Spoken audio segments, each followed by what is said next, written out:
너희 아버지가 이 모습을 보면 뭐라고 하실지 한 번만 생각해봐라. 엄마, 동생이 엄마를 속이고 땅을 팔려고 했다는 걸 알고도 그냥 두실 거예요? 형이야말로 처음부터 엄마 재산을 차지하려고 했잖아. 난 적어도 우리 가족을 위해 노력했어. 안녕하세요. 오늘도 저희 라디오 사연방을 찾아주신 여러분 감사합니다. 저희 채널에 올라오는 다양한 인생사와 삶의 경험들을 재미있게 들어보세요. 구독과 좋아요는 저와 사연자들에게 큰 힘이 되며 이야기를 들으시고 여러분들의 인생 지혜를 댓글로 나눠주세요. 오늘의 사연 시작하겠습니다. 저는 충청도 작은 마을에서 태어나 부모님과 형제들, 그리고 논밭에서 함께 살았습니다. 우리 가족은 손이 많이 가는 농사를 지으며 살았기에 하루라도 손을 놓을 수 없었어요. 새벽부터 논에 나가 물꼬를 보고 해질 무렵에는 마당에서 고구마를 고르며 하루를 마무리하곤 했죠. 형제들 사이에서도 저는 책임감이 강해 부모님께서 주시는 일은 말없이 맡아 했습니다. 그 덕에 15살에는 마을 어르신들 사이에서 영심이는 어른보다 낫다라는 칭찬을 듣기도 했어요. 그렇게 바쁘게 살다 보니 공부는 멀어졌고 20살이 되기 전에 결혼 얘기가 오갔습니다. 부모님께서 너는 성실하니까 농사 짓는 집에서 더 잘 살 거야 라며 이웃 마을에서 청혼을 해온 박종수 씨와의 혼인을 권하셨어요. 저보다 5살 많은 남편은 농사 경험이 풍부했고 무엇보다 성격이 점잖고 믿음직스러웠습니다. 결혼 생활은 예상보다 고단했지만 행복했습니다. 남편과 함께 논과 밭을 돌보고 계절에 맞춰 농작물을 심고 거두는 일이 우리 일상이었습니다. 저희는 오로지 농사로 생계를 유지했기 때문에 하루하루가 늘 노동의 연속이었죠. 하지만 남편은 항상 저를 웃게 해주는 사람이었어요. 한 번은 고구마를 캐다가 제가 땅을 잘못 파 뒤집어진 적이 있었어요. 그때 남편이 여보, 너무 깊이 팔 필요 없어. 고구마만 찾으면 되지. 땅속 진주라도 찾으려고 그래. 라며 농담을 하더군요. 그런 유쾌함에 피곤도 있고 이랬던 기억이 아직도 생생합니다. 결혼 3년 만에 큰아들을, 2년 뒤 작은아들을 낳았습니다. 두 아이가 태어나고 나서는 힘든 농사일도 아이들의 웃음소리로 버틸 수 있었습니다. 아침에는 쌀 씻는 소리와 남편의 휘파람 소리, 아이들의 칭얼거리는 소리가 어우러져 우리 집만의 소박한 음악처럼 느껴졌습니다. 주말이면 남편은 아이들을 손에 들쳐 메고 동네 뒷산에 올라가 돗자리를 펴고 도시락을 먹으며 시간을 보냈습니다. 우리가 비록 가진 건 적지만 이렇게 함께 있는 게 세상에서 제일 부러운 거란다. 남편은 항상 이런 말을 하며 우리를 다독였습니다. 아이들은 부모의 고생을 알았는지 항상 공부를 열심히 했습니다. 큰아들은 어릴 때부터 숫자에 밝아 우리 아들 이러다가 마을 회계사가 되겠네 라는 말을 들을 만큼 똑똑했어요. 작은아들은 활달하고 운동을 잘했지만 의외로 꾸준히 노력해서 공무원 시험에 합격했습니다. 이 두 아이를 키우기 위해 우리는 정말 밤낮 없이 일하며 살았습니다. 남편은 내가 조금 더 일하면 애들 학비를 제때 줄 수 있겠지? 라며 늘 희생을 자처했고 저도 남편을 따라 다방면으로 허리띠를 졸라맸죠.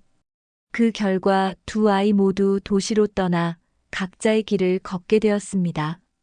큰아들은 대기업에 취직했고 작은아들은 지방 공무원으로 근무하며 안정된 삶을 살았습니다. 저희는 늘 자식들의 성공을 자랑스럽게 생각하며 살았죠. 하지만 우리 가정의 평화는 남편의 갑작스러운 죽음으로 깨지고 말았습니다. 남편은 5년 전 한여름 더위 속에서 수학 준비를 하다 갑작스레 가슴을 부여잡았습니다. 여보, 좀 이상해. 숨이 잘 안 쉬어져. 라는 마지막 말을 남기고 그대로 쓰러졌습니다. 병원으로 옮겼지만 심근경색 진단을 받고 1시간 만에 세상을 떠났습니다. 남편의 죽음은 제게 너무나 큰 충격이었습니다. 항상 저를 웃게 해주던 그 사람이 없는 집안은 텅 빈 것처럼 느껴졌습니다. 텅 빈 밥상, 고요한 방안, 그리고 남편의 작업복이 그대로 걸려있는 장롱을 볼 때마다 눈물이 쏟아졌습니다. 하지만 자식들이 있었기에 그나마 버틸 수 있었습니다. 아이들은 엄마, 이제 저희가 아버지 몫까지 엄마를 챙길게요. 걱정하지 마세요. 라고 말하며 제게 힘이 되어주려 했습니다. 그 순간만큼은 정말 든든했죠.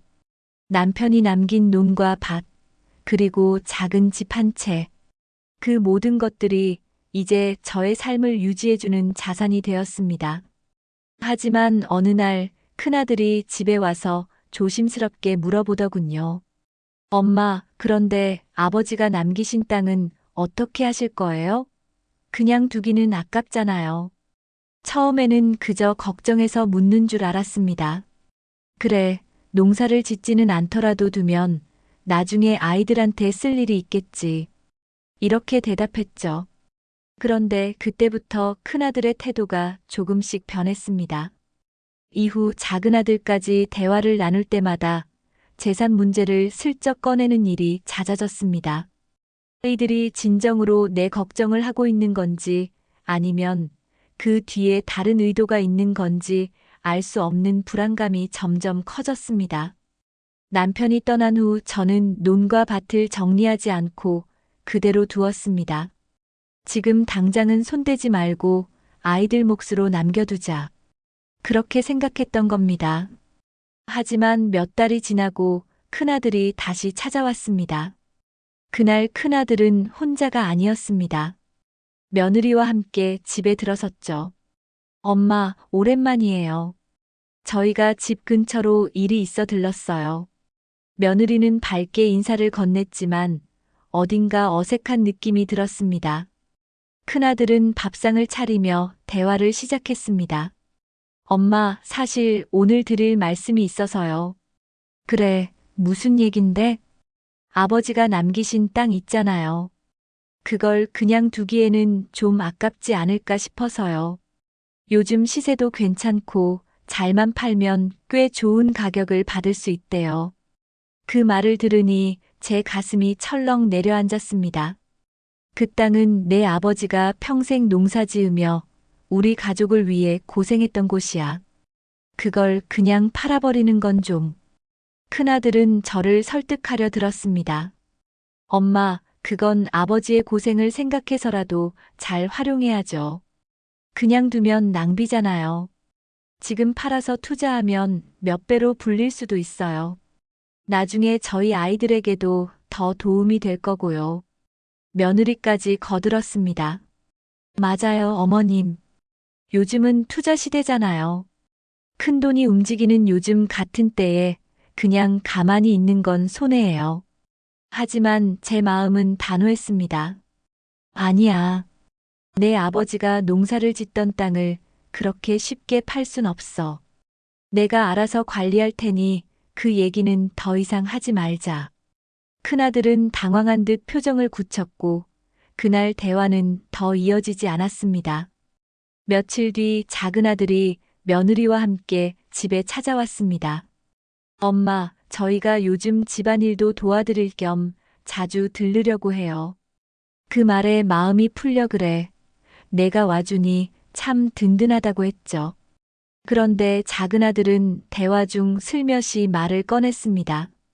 엄마, 큰형님이 아버지 땅을 팔아서 투자 얘기를 하셨다면서요? 그래. 그런데 내가 단호히 거절했어. 작은아들은 잠시 망설이더니 조심스러운 태도로 말을 이었습니다. 엄마, 솔직히 형님은 투자 같은 거 잘 모르시는 분이잖아요. 그런 중요한 결정을 형님한테 맡기면 위험할 수도 있어요. 차라리 저희가 관리하면 어떨까요? 저는 순간 혼란스러웠습니다. 큰아들이나 작은아들이나 똑같이 그 땅에 관심을 보이고 있다는 게 분명해 보였습니다. 그래도 그건 내가 알아서 할 일이야. 너희는 걱정하지 말고 각자 잘 지내라. 그 말을 듣는 순간 작은아들의 얼굴이 살짝 굳어졌습니다. 며칠 후 큰아들과 작은아들이 동시에 집에 찾아왔습니다. 엄마, 형님 말이랑 제 얘기를 들어보니 엄마가 결정을 못 내리시는 것 같더라고요. 작은 아들이 먼저 말을 꺼냈습니다. 그럴 거면 공평하게 반반 나눠야죠. 큰아들이 흥분한 목소리로 맞받아쳤습니다. 뭐, 반반씩 나눠? 너야말로 왜 갑자기 우리 부모님 땅에 욕심을 내는 거야? 형제 간의 말다툼은 점점 격해졌습니다. 형, 당신 투자한다고 돈 날려먹은 게 한두 번인가? 엄마도 그걸 알고 계셔. 야, 내가 더 나아? 월급쟁이가 투자 운운하며 엄마를 설득하려는 건 또 뭐야? 저는 그들 사이에 서서 아무 말도 하지 못한 채 멍하니 서 있었습니다. 가슴속 깊은 곳에서 우라가 치밀었지만 눈앞에서 싸우는 두 아들을 말릴 힘조차 없었습니다. 결국 그날 밤 큰아들이 작은아들을 떠나보낸 뒤 저에게 다시 한번 부탁을 했습니다. 엄마, 형제끼리 싸우는 모습 보기 싫으시죠? 그러니까 차라리 저한테 그 땅을 맡기세요. 제가 잘 관리해서 이익을 남길게요. 그 말을 들으니 더는 참을 수 없었습니다. 너희 둘 다 똑같구나. 아버지가 평생 고생해서 일군 걸 너희 욕심 때문에 팔아버리라는 거야? 내가 그걸 그냥 두고 볼 것 같아? 큰아들은 한숨을 내쉬며 엄마가 이렇게 고집을 부리시면 저도 방법을 생각해 봐야겠어요. 라고 말하며 자리를 떴습니다. 그날 밤 아이들이 떠난 뒤 저는 한참 동안 잠을 이루지 못했습니다. 이 아이들이 정말 나를 걱정하는 걸까? 아니면 자기들 욕심을 채우기 위한 것일까? 이제껏 자식들을 믿고 살아왔는데 남편이 떠난 뒤로는 그 믿음이 흔들리는 것만 같았습니다. 재산 문제가 더 큰 갈등으로 번지지 않도록 해야겠다고 생각했지만 제 의지와는 다르게 상황은 더 나빠지기 시작했습니다. 어느 날 큰아들이 혼자 집으로 찾아왔습니다. 그는 식사도 마다한 채 진지한 얼굴로 제 앞에 앉더니 말했습니다. 엄마, 제가 진지하게 말씀드릴게요. 동생한테 땅이나 재산 관리를 맡기는 건 정말 위험해요. 엄마도 알다시피 동생은 돈 문제로 자주 실수를 했잖아요. 형으로서 이런 상황을 두고 볼 수가 없어요. 큰아들의 말에 저는 의심과 불안감을 감추지 못했습니다. 아니다. 동생도 네 아버지의 자식이고 니네 둘 다 똑같은 내 자식이야. 너희가 땅을 놓고 싸울 줄은 꿈에도 몰랐다. 다들 손대지 말고 그대로 놔둬라. 그런데 큰아들은 예상치 못한 말을 던졌습니다. 엄마, 사실 형으로서 말씀드리기 어려웠는데요. 동생이 요즘 이상한 사람들과 어울린다는 얘기를 들었어요. 그런 사람들한테 속아서 땅을 팔아버릴 수도 있어요. 그 말을 듣는 순간 가슴이 철렁 내려앉았습니다. 뭐라고? 그게 사실이냐? 네, 그래서 더는 기다릴 수 없어요. 땅이든 뭐든 다 제가 관리하도록 해주세요. 큰아들은 제 대답을 기다리지도 않고 준비한 서류를 내밀었습니다. 엄마, 여기에 사인만 하시면 제가 모든 걸 책임지고 관리할게요. 저는 서류를 받아들고 얼어붙은 채로 쳐다봤습니다. 분명 남편이 남긴 땅인데 이렇게까지 욕심을 내는 아들의 모습이 낯설고 무서웠습니다. 내 아버지가 남긴 땅이다. 내가 그렇게 쉽게 너희 중 누구에게도 넘길 수 없다. 그 말에 큰아들은 얼굴을 굳히며 서류를 챙기고는 문을 세게 닫고 나가버렸습니다. 며칠 뒤 이번에는 작은아들이 며느리와 함께 찾아왔습니다. 아들 부부는 저녁 식사를 마치고 저를 둘러싸듯 앉으며 며느리가 먼저 입을 열었습니다. 어머님, 큰형님께서 땅 이야기를 하셨죠? 저희도 사실 큰형님이 무리한 요구를 할까봐 걱정이에요. 그래서 저희가 아예 땅을 매각하는 게 어떨까 싶어요. 그렇게 하면 모두가 공평해질 테니까요. 작은아들의 말에 저는 당황스러웠습니다.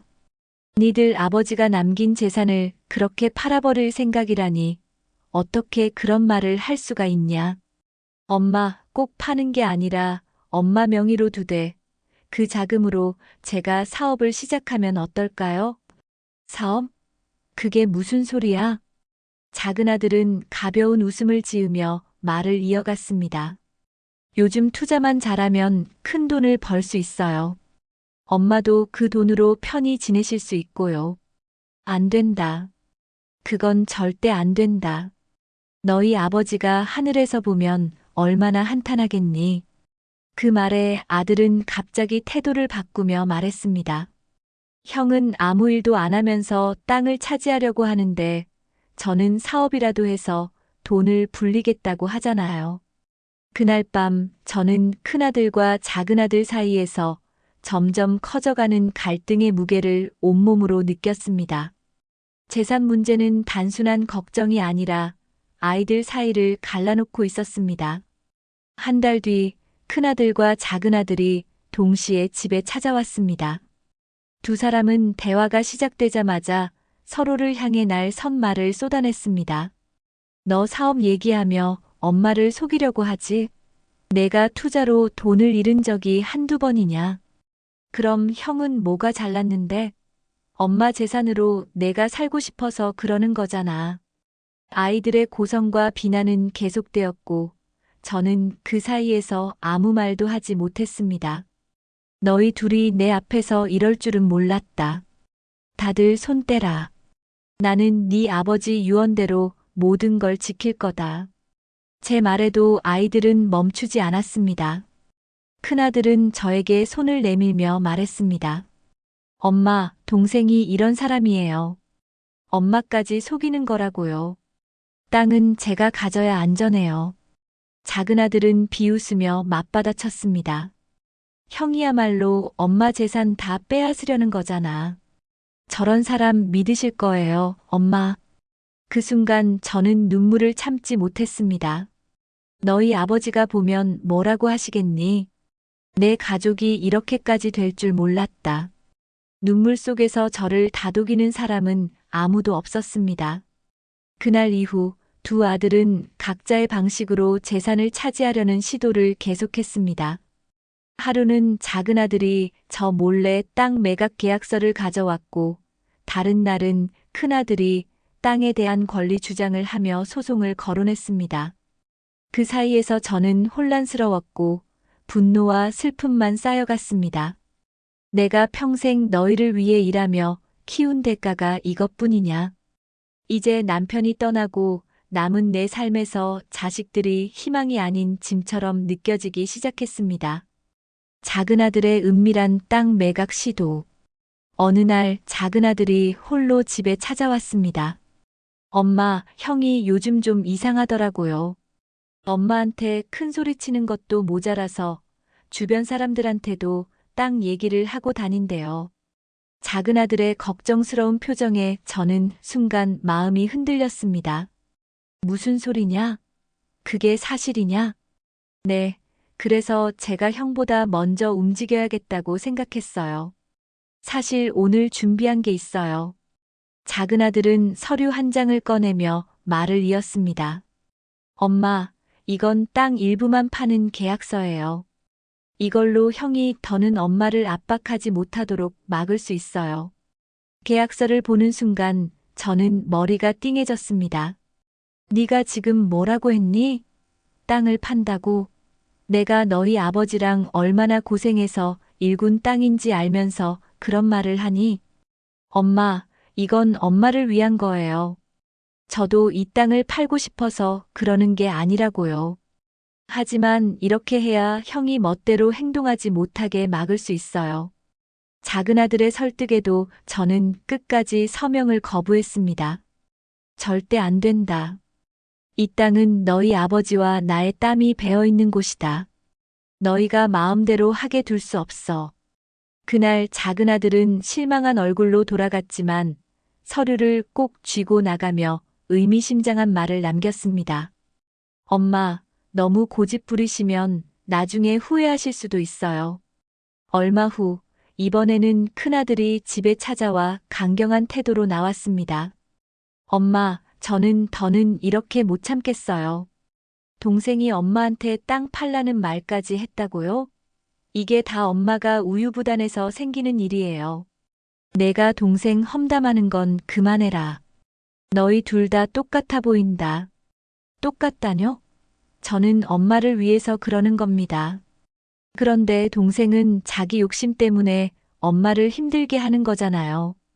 큰아들은 제 대답을 듣지도 않고 준비한 서류를 내밀었습니다. 엄마, 이건 변호사랑 얘기해서 준비한 문서예요. 동생이 저지르는 일을 막기 위해서라도 땅에 대한 권리는 저한테 넘겨야 해요. 만약 엄마가 계속 거절하신다면 저도 소송을 진행할 수밖에 없습니다. 큰아들의 말에 저는 몸이 떨렸습니다. 소송이라니? 내가 정말 엄마를 상대로 법정에 설 수 있다는 거냐? 엄마가 결정을 못 하시니까 제가 나설 수밖에 없잖아요. 저도 지칠 대로 지쳤습니다. 큰아들은 저를 향해 냉정한 눈빛을 보이며 말했습니다. 엄마가 이 서류에 서명만 하면 모든 게 끝나요. 형제간 다툼도 더는 없을 거고요. 저는 그 서류를 밀어내며 단호히 말했습니다. 내 아버지가 이 꼴을 보셨다면 뭐라고 하셨겠니? 소송이니 뭐니 말도 안 되는 소리 하지 마라. 하지만 큰아들은 저를 설득하지 못하자 서류를 챙기며 이렇게 말했습니다. 엄마가 끝까지 이렇게 나오시면 저도 더 이상 형제로서의 정을 생각하지 않겠습니다. 며칠 후 작은아들의 행동은 더욱 은밀해졌습니다. 저는 시장에서 돌아오던 중 마을 주민으로부터 충격적인 소식을 들었습니다. 박영심 씨 작은아들이 땅을 팔려고 부동산에 의뢰했다던데 사실이에요? 뭐라고요? 땅을 판다고요? 그럴 리 없어요. 황급히 집으로 돌아와 작은아들을 불러 물었습니다. 네가 나 몰래 땅을 팔려고 했다는 게 사실이냐? 작은아들은 잠시 당황한 기색을 보이더니 억울한 듯 변명했습니다. 엄마, 그건 형이 저를 의심해서 일부러 그런 소문을 퍼뜨린 거예요. 제가 땅을 판다고 하면 형이 엄마한테 압박을 멈출 거라고 생각해서요. 그게 무슨 말도 안 되는 소리냐? 네가 그런 짓을 해서 동네 사람들 입에 오르내리고 있다. 엄마, 진짜 제 말을 믿으셔야 해요. 형이 이 모든 걸 계획한 거라니까요. 작은아들의 말을 믿고 싶었지만 그의 행동 하나하나가 의심스러워졌습니다. 그날 밤 저는 잠을 이루지 못한 채 남편의 유언을 떠올렸습니다. 재산은 꼭 내가 지켜라. 아이들이 아직 세상을 다 알지 못한다. 그 유언이 저를 붙잡았지만 제 마음은 점점 더 무거워졌습니다. 결국 큰아들과 작은아들은 같은 날 마을 회관에서 저를 향해 공개적으로 충돌했습니다. 엄마, 동생이 땅을 판다는 얘기가 돌고 있어요. 그런데도 엄마는 동생 편만 드시겠다는 거죠? 형은 처음부터 땅을 독차지하려고 엄마한테 겁주고 있어. 내가 뭘 했다는 거야? 그날 두 아들이 동시에 마을 회관에 나타났습니다. 저는 마을 사람들이 지켜보는 가운데 두 아들이 벌써부터 언성을 높이고 있는 모습을 보고 깜짝 놀랐습니다. 형, 당신이야말로 엄마 땅을 차지하려고 별짓 다 하고 있잖아. 내가 뭘 잘못했는데? 작은아들이 먼저 날카롭게 쏘아붙였습니다. 내가 잘못한 게 뭔지 몰라. 요즘 엄마 몰래 부동산에 들락거린다는 얘기가 온 마을에 퍼졌어. 그걸 내가 모를 줄 알았어? 큰아들도 물러서지 않았습니다. 두 사람의 대화는 시작부터 살벌했고 회관 안에 있던 사람들은 숨죽이며 지켜보았습니다. 형, 증거 있어? 난 그냥 엄마 땅을 잘 관리하려고 했을 뿐이야. 형이야말로 변호사랑 짜고 엄마한테 강요하려고 서류 들이미는 거 내가 모를 줄 알아? 작은아들은 일부러 의자를 뒤로 밀치며 더 큰 소리로 말을 이어갔습니다. 엄마도 다 알고 계셔. 형은 처음부터 엄마한테 땅 팔라고 압박했잖아. 큰아들은 비웃으며 맞받아쳤습니다. 내가 무슨 말도 안 되는 소리를 하는지 모르겠다. 너 요즘 사업한다고 사람들 돈 빌리고 다니는 거 내가 다 알아. 엄마 땅까지 팔아먹으려고 했잖아. 그게 다 드러났는데도 발뺌을 해? 회관 안 분위기는 급속히 싸늘해졌습니다. 마을 주민 중 몇몇은 두 아들의 말싸움에 놀란 표정을 지었고 일부는 조용히 자리를 떴습니다. 저는 자식들의 싸움을 멈추기 위해 손을 들며 외쳤습니다. 그만해라. 마을 사람들 앞에서 이게 무슨 꼴이냐. 하지만 두 아들은 저의 말에도 아랑곳하지 않았습니다. 작은 아들은 고개를 돌려 저를 바라보며 이렇게 말했습니다. 엄마, 솔직히 말해주세요. 형이 엄마한테 소송한다고 말한 거 맞죠? 형이 엄마를 걱정하는 척하면서 사실은 자기 욕심 채우려는 거잖아요. 큰아들도 질세라 소리를 질렀습니다. 엄마, 저 사람이 엄마 땅을 팔아넘기려 한 거 다 사실이잖아요. 이렇게 뻔뻔한 사람이 엄마를 도와드릴 수 있다고 생각하세요? 그 순간 큰아들은 서류 가방에서 종이 한 뭉치를 꺼내더니 작은 아들을 향해 흔들었습니다. 여기 내가 부동산에 넘기려 했던 땅 계약서 초안이 있다. 너 이거 몰래 엄마 명의로 진행하려고 했지? 다 밝혀지기 전에 그만둬라.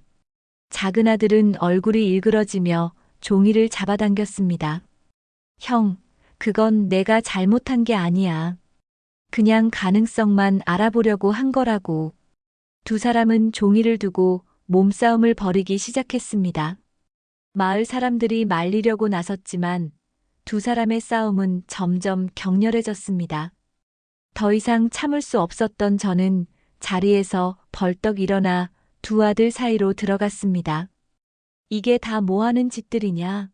내가 너희를 이렇게 키웠더냐? 목소리가 떨리고 눈물이 흐르는 것을 감출 수 없었습니다. 너희 아버지가 남기신 땅이다.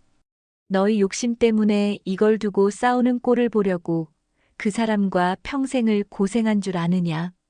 저의 울부짖음에도 두 아들은 눈길조차 돌리지 않았습니다. 오히려 서로를 겨냥한 비난과 비꼬음은 점점 더 날카로워졌습니다. 그날의 싸움은 저에게 평생 잊을 수 없는 상처로 남았습니다. 마을 주민들 앞에서 자식들이 싸우는 모습을 지켜보며 가족이라는 이름이 이렇게까지 깨질 수 있다는 현실을 처절하게 느꼈습니다. 며칠 뒤 작은 아들이 새벽에 다급히 집으로 찾아왔습니다. 엄마, 큰일 났어요. 저 좀 도와주세요. 제발 부탁드려요. 작은 아들은 헝클어진 머리와 떨리는 손으로 저를 붙잡았습니다. 무슨 일이냐? 갑자기 새벽에 이렇게 찾아오면 어쩌니? 엄마, 제가 돈을 빌렸는데 지금 당장 갚으라고 해서요. 안 갚으면 정말 큰일 날지도 몰라요. 작은 아들의 말에 가슴이 철렁 내려앉았습니다. 네가 돈을 어디다 썼는데 이렇게 급하게 갚으라는 거냐? 사업 자금이었어요. 엄마도 아시잖아요. 제가 형한테 밀리지 않으려고 투자하려고 했던 거요. 그런데 상황이 잘 안 돼서 작은 아들은 안절부절 못하며 주변을 두리번거렸습니다. 빌린 돈이 얼마냐? 왜 그렇게 급하게 찾아왔어? 2천만 원이에요. 그런데 돈을 못 갚으면 집까지 찾아온다고 협박을 하고 있어요. 엄마, 정말 죄송해요. 이 일만 해결하면 다시는 이런 일이 없도록 할게요. 작은 아들이 말을 끝내기도 전에 누군가 대문을 쾅쾅 두드렸습니다. 여기 박준호 시댁 맞죠? 빨리 나와요. 문 밖에서는 거칠고 위협적인 목소리가 들려왔습니다. 저는 순간 몸이 굳어졌습니다. 이 사람들이 대체 누구야? 네가 무슨 짓을 했길래 이런 사람들이 찾아오냐? 엄마, 진짜 죄송해요. 그냥 문 열어주지 말고 저를 좀 숨겨주세요. 제발요. 저는 어쩔 줄 몰라 하며 작은 아들을 부엌으로 몰아넣고 문 앞에 섰습니다.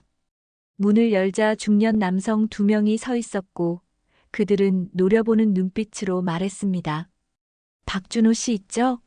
빚 갚을 돈 준비됐나요? 아니면 지금 이 자리에서 해결해야겠어요. 저는 당황하며 말했습니다. 그런 일은 이 집에서 해결할 수 없습니다. 지금은 늦은 밤이니 돌아가 주세요. 그러나 그들은 물러서지 않았습니다. 준호 씨가 돈 갚기로 한 날이 벌써 지났어요. 가족이면 가족이 책임져야죠. 빨리 돈을 마련하지 않으면 이 집에 다시는 평화를 기대하지 마세요. 그날 밤 빚쟁이들이 돌아간 후 작은 아들을 다그쳤습니다. 네가 대체 왜 이런 사람들이랑 얽혀서 엄마 집까지 오게 만드니? 이건 엄마가 절대 용납할 수 없는 일이다. 작은 아들은 울먹이며 변명했습니다. 엄마, 제가 정말 잘해보려고 했어요. 큰형한테 밀리지 않으려고 사업 자금을 빌렸던 거라고요. 사업? 네가 시작한 게 도대체 뭐냐? 솔직히 말해라. 투자 사업이에요. 근데 요즘 부동산 시장이 안 좋아서 제가 약속한 수익을 못 냈어요.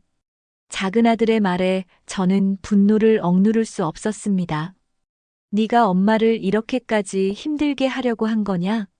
아버지가 남긴 땅을 가지고도 싸우더니 이제는 빚까지 끌어와서 나를 이 지경으로 만드는구나.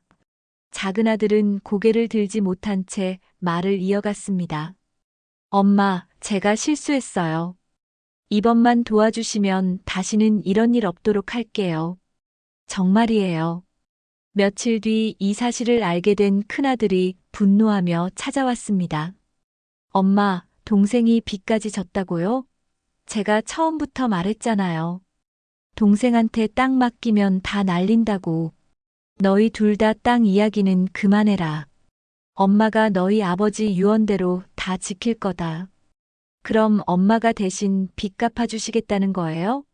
동생은 그렇게 해주면서 저는 왜 형으로서 대우도 못 받는 거죠? 큰아들은 화를 참지 못하며 소리를 질렀습니다. 작은 아들도 지지 않고 맞받아쳤습니다. 형은 처음부터 엄마 재산만 노리고 있었잖아. 내가 뭘 잘못했는데 이렇게까지 몰아붙여?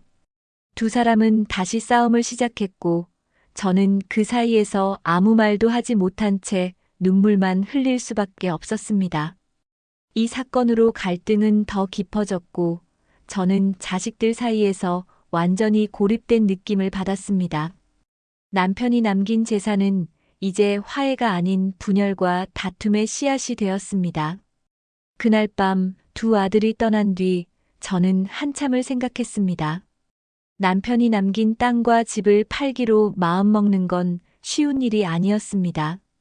이 땅과 집은 당신과 내가 함께 일구고 지켜온 곳인데 이걸 이렇게 끝내야 하는 거야? 남편의 사진을 보며 한참을 울다가 마음을 다잡았습니다. 이 재산이 더는 우리 가족을 갈라놓게 둘 수는 없어. 너무 늦기 전에 내가 결정해야 해. 다음 날 저는 마을에서 잘 알려진 변호사를 찾아가 모든 상황을 털어놓았습니다. 변호사는 제 결정을 존중하며 실질적인 조언을 해주었습니다. 박영심 씨, 재산을 매각하고 어머니 명의로 관리하시면 두 자녀의 법적 다툼도 막을 수 있을 겁니다. 또한 일정 금액을 따로 보관해 놓으면 필요할 때 요긴하게 쓰실 수 있습니다. 저는 고개를 끄덕이며 서류 작업을 맡겼습니다. 그렇게 해주세요. 더 이상 아이들이 이 문제로 싸우는 모습을 보고 싶지 않아요. 며칠 뒤 큰아들과 작은아들을 집으로 불러 제 결정을 알렸습니다. 너희 아버지가 남긴 땅과 집을 팔기로 했다. 그 돈은 내 명의로 두고 내가 직접 관리할 거다. 너희 둘 다 이제 이 문제로 다툴 일은 없을 거야. 큰아들은 충격받은 얼굴로 저를 쳐다보았습니다. 엄마, 그게 무슨 말씀이에요? 엄마 땅을 파신다고요? 이건 너무 지나친 결정 아니에요? 작은아들도 크게 반발했습니다. 엄마, 왜 갑자기 이런 결정을 하신 거예요? 형 때문에 이렇게 하시는 거예요? 큰아들은 격앙된 목소리로 이어갔습니다. 엄마, 저는 동생이 실수할까봐 그걸 막으려고 했던 거예요. 그런데 엄마가 땅을 팔아버리시면 저희는 뭘 믿고 살아야 하죠? 작은아들은 저를 향해 항의했습니다. 엄마, 그건 너무 불공평해요. 제가 이렇게까지 했던 건 형이 재산을 혼자 차지하려는 걸 막으려고 했던 거라고요. 저는 두 아들의 반발에도 흔들리지 않고 단호하게 말했습니다. 너희 둘 다 들으렴. 이 재산은 너희 아버지가 남긴 것이다. 내가 이걸 팔기로 한 이유는 너희가 더 이상 싸우지 않게 하기 위해서다. 너희가 지금처럼 서로를 원망하고 욕심부리는 모습을 아버지가 보셨다면 얼마나 한탄스러워했겠니? 큰아들은 한숨을 쉬며 말했습니다. 엄마, 그렇다고 이 땅을 팔아버리는 건 아니잖아요. 엄마가 돈을 관리하신다 해도 저희는 아무것도 남지 않는 거 아니에요? 저는 큰아들을 바라보며 말했습니다. 내가 정말 엄마를 생각했다면 이렇게까지 나를 몰아붙이진 않았을 거다. 그리고 내 동생도 마찬가지다. 내가 이 재산을 지키지 못하면 너희의 싸움은 끝나지 않을 거다. 작은아들도 여전히 불만 가득한 표정으로 말했습니다. 엄마, 저는 형이 그동안 엄마를 얼마나 몰아붙였는지 다 알고 있어요. 그런데 왜 이렇게까지 하시는 거예요? 형은 엄마의 이런 결정을 보고도 자신만을 위한 변명을 계속할 거라고요. 어머니의 재산 매각 선언 후 큰아들은 다시금 분노하며 자리를 떠났습니다. 엄마가 그렇게 하신다면 저는 이제 엄마 뜻에 따르지 않겠습니다. 제 몫은 어떻게든 제가 지킬 겁니다. 큰아들은 곧바로 변호사를 찾아가 상담을 받았고 이내 작은아들에게 전화를 걸었습니다. 준호야, 엄마가 땅을 매각한다는 게 말이 되냐? 우리 둘이 힘을 합쳐서라도 이걸 막아야 하지 않겠냐? 작은아들은 그 말을 듣고 차갑게 대답했습니다. 형, 그동안 엄마 재산을 혼자 차지하려고 했던 사람이 이제 와서 협력을 말하는 게 우습지 않아? 난 형이랑 손잡을 생각 전혀 없어. 두 아들은 서로의 말을 끝까지 듣지 않고 전화를 끊어버렸고 각자의 방식으로 문제를 해결하려 했습니다. 며칠 뒤 작은아들은 또다시 어머니를 찾아왔습니다.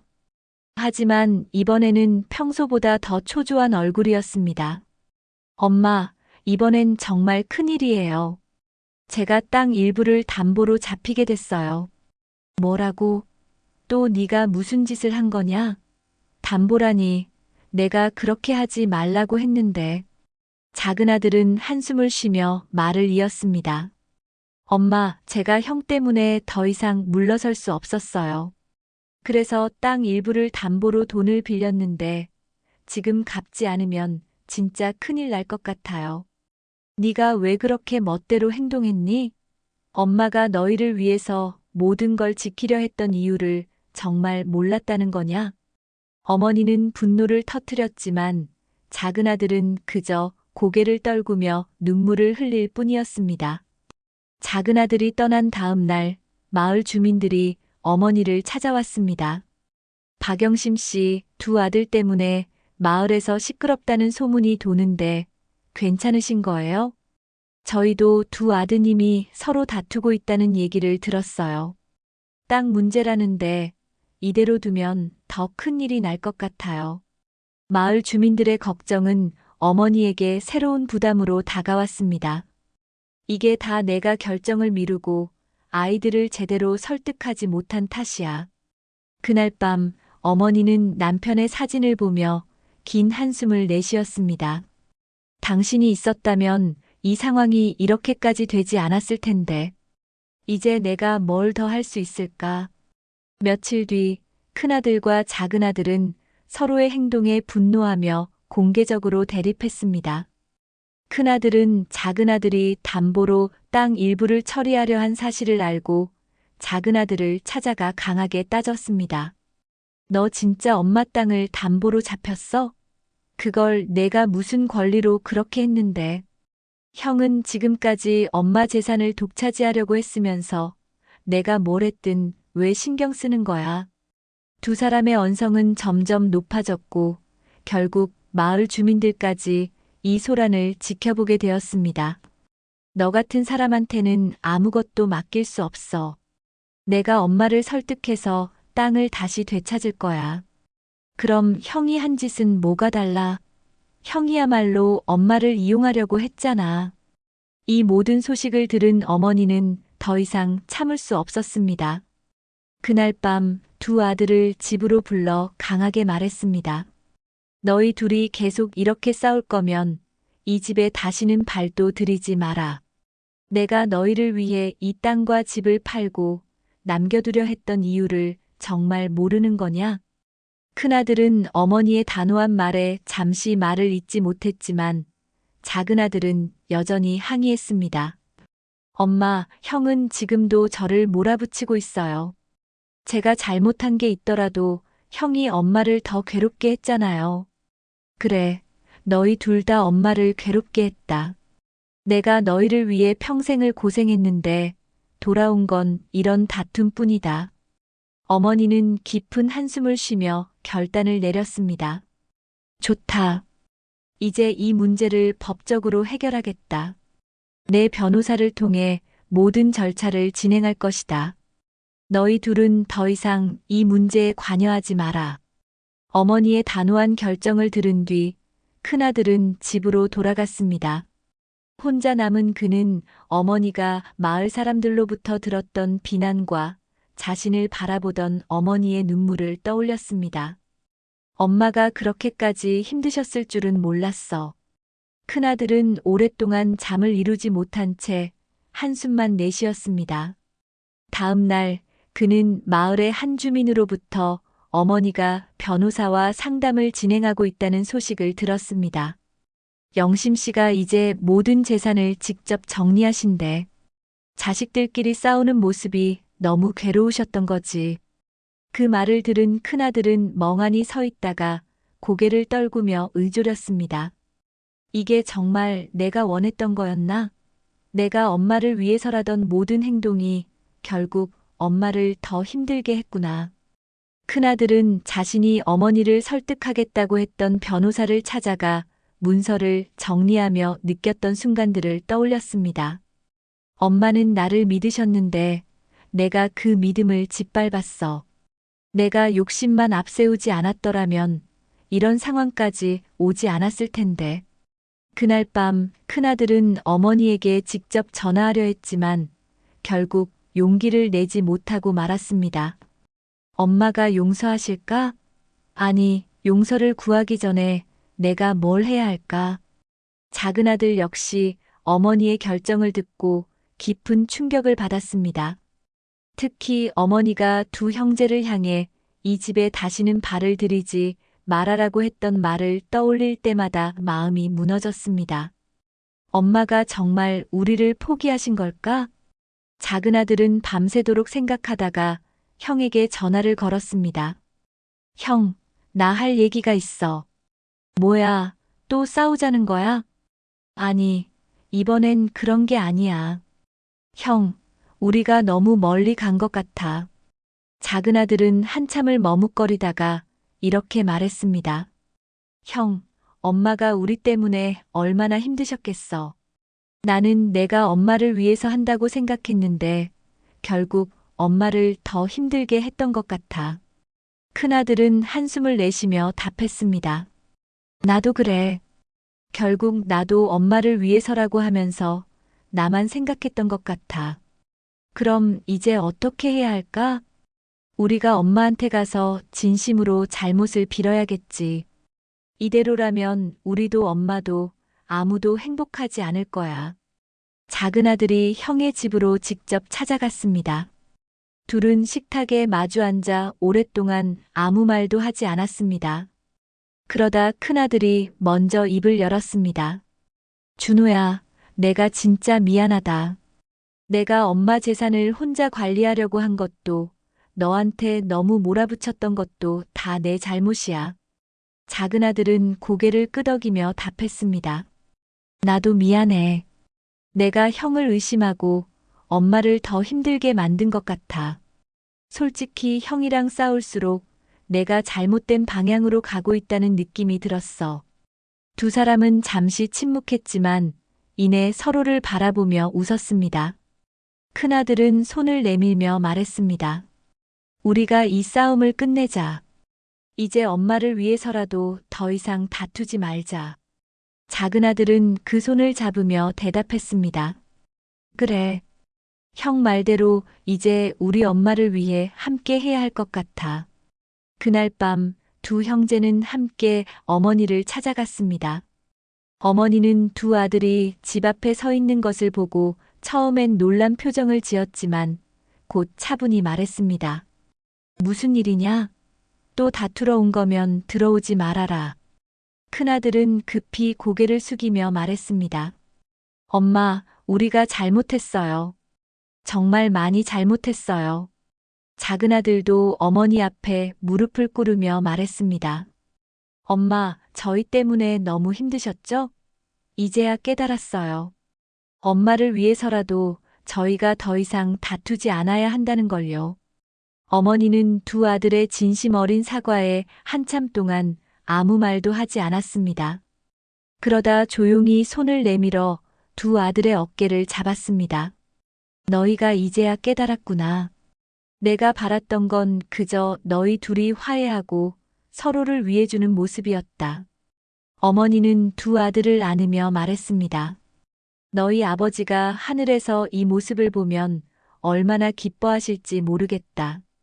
이제부터는 서로를 미워하지 말고 엄마를 위해 화목하게 지내거라. 두 형제는 어머니를 향한 사과 이후 조금씩 행동으로 마음을 전하려 노력했습니다. 큰아들은 그날 이후 주말마다 어머니 집에 찾아와 집안일을 돕기 시작했습니다. 엄마, 저 왔어요. 오늘 마당 정리 좀 하고 집 청소도 도와드릴게요. 어머니는 처음에는 어색한 표정으로 말했습니다. 뭐 하러 여기까지 오니? 내 집에서도 바쁠 텐데. 엄마, 이제라도 제대로 해야죠. 엄마 혼자서 이 넓은 집을 다 돌보시는 건 너무 힘드실 것 같아요. 큰아들은 마당에 쌓인 낙엽을 쓸고 집안 구석구석을 청소하며 말했습니다.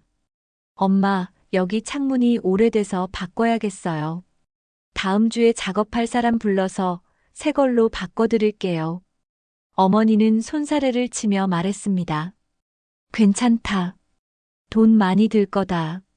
엄마, 이제 이런 건 걱정 마세요. 이건 제가 해야 할 일이에요. 큰아들은 작은 잔소리조차 싫지 않은 듯 웃으며 대답했습니다. 작은아들은 주중에 자주 어머니를 찾아와 함께 시간을 보냈습니다.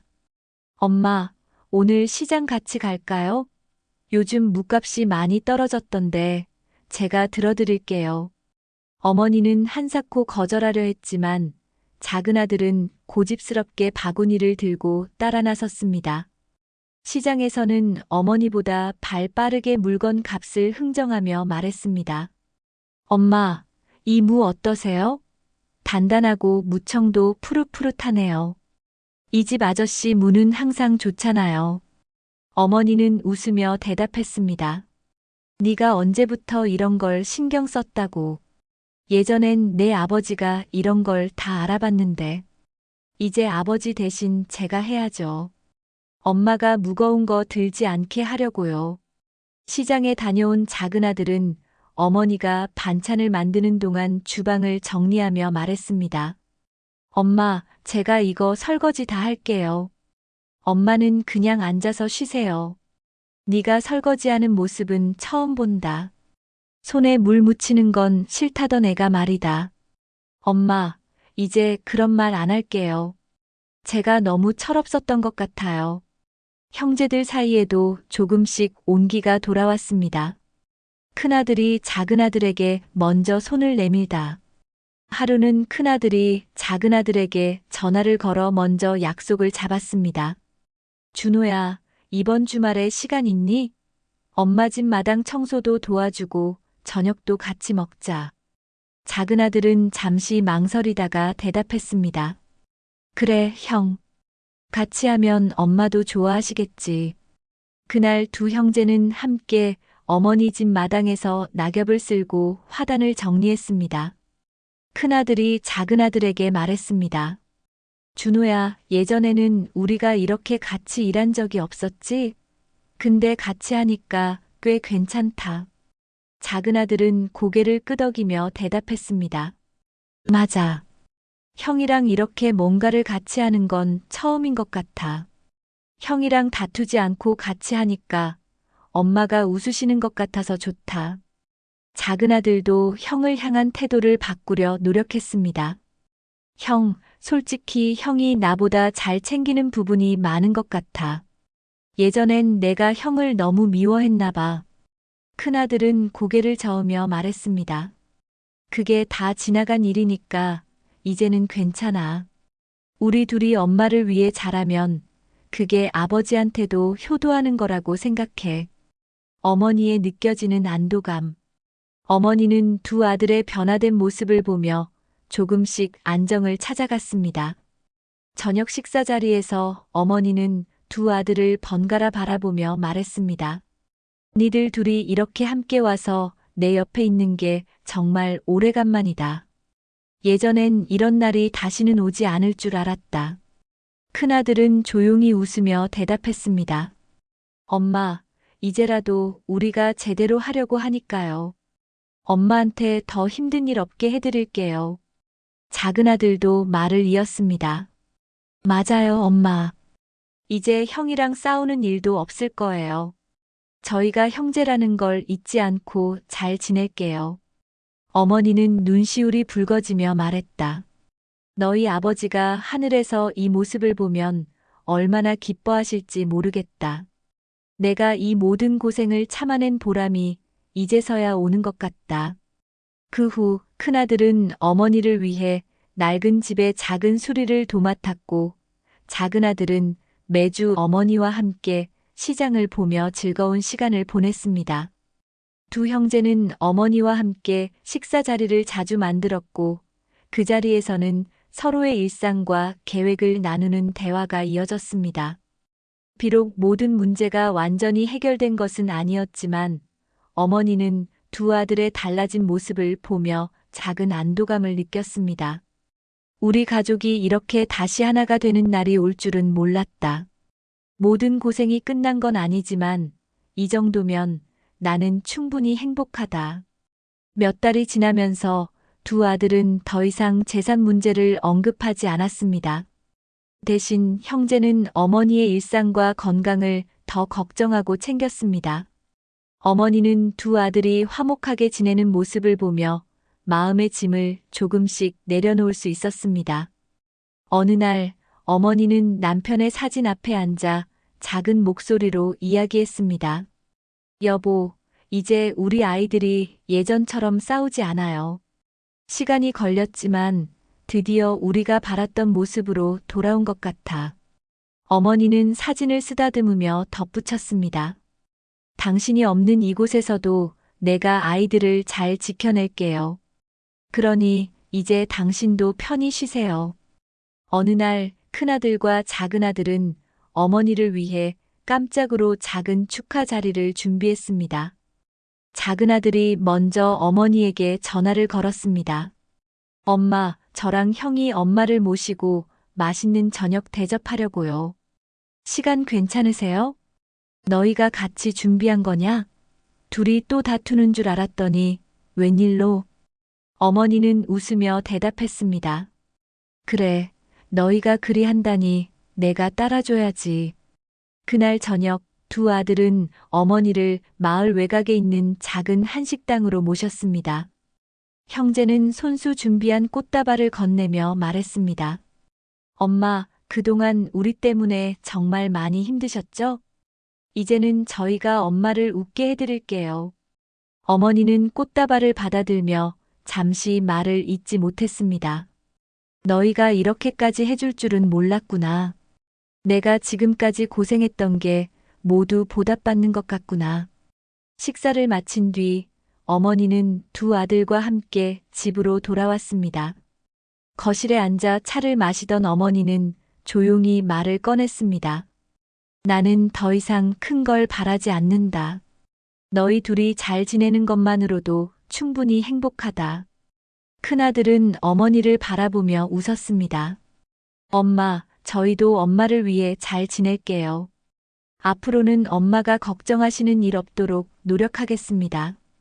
작은아들도 고개를 끄덕이며 덧붙였습니다. 맞아요, 엄마.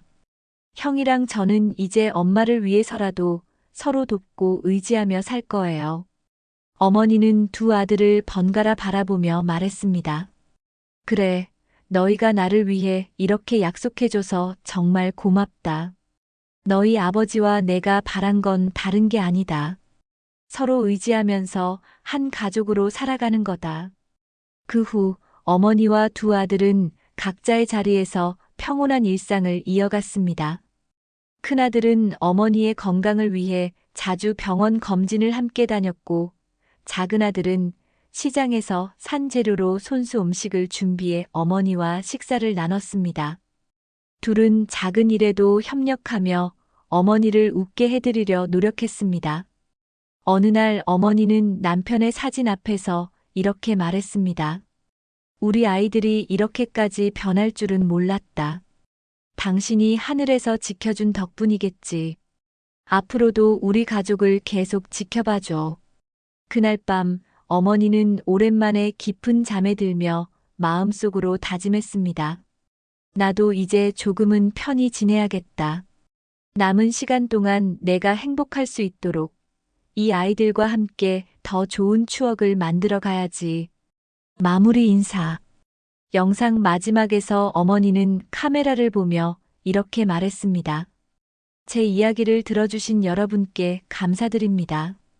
저처럼 가족 문제로 힘들어하는 분들이 계신다면 시간을 가지고 천천히 서로를 이해하려고 노력해보세요. 저희 가족도 시간이 걸렸지만 결국 서로를 다시 이해할 수 있었습니다. 여러분도 꼭 행복하시길 바랍니다. 지금까지 사연을 들어주신 여러분께 진심으로 감사드리며 앞으로도 구독과 좋아요, 알림 설정으로 여러분의 삶에 작은 위로와 영감을 드릴 수 있기를 바랍니다. 다음 이야기로 다시 찾아뵙겠습니다. 감사합니다.